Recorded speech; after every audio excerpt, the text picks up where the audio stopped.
সম্পত্তি নিয়ে অশান্তির জেরে দাদার হাতে খুন ভাই। ঘটনা দক্ষিণ 24 পরগনার কাকদ্বীপের। জানা গেছে ভাইকে খুনের পরে দাদা গিয়ে থানায় আত্মসমর্পণ করেন। দক্ষিণ 24 পরগনার কাকদ্বীপে কালীনগর এলাকায় দাদার হাতে খুন হলো ভাই।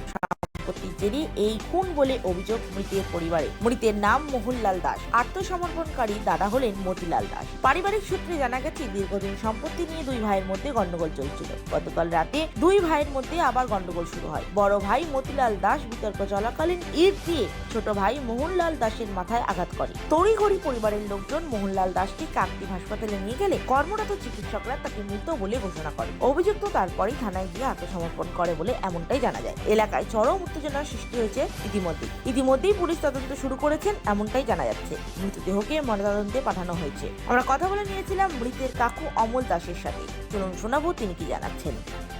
ঘটনা এখানে পারিবারিক একটা বিবাদ জায়গা জমি নিয়ে হচ্ছে।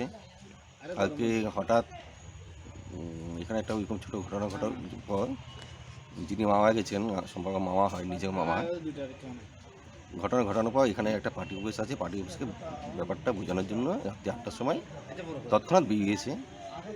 পিছন আরেক মামা, যে মামা আমাকে খুন করেছে, সামনে রাস্তায় ইট নিয়ে পিছন থেকে আঘাত করেছে। আঘাতের সঙ্গে সঙ্গে ওই একটু এই মাথায় করে কয়েকটা মেরেছে। হসপিটালে নিয়ে যাওয়ার পথে মারা গেছে। মামার নাম কি আছে? মারা গেছে নাম মতিলাল দাস।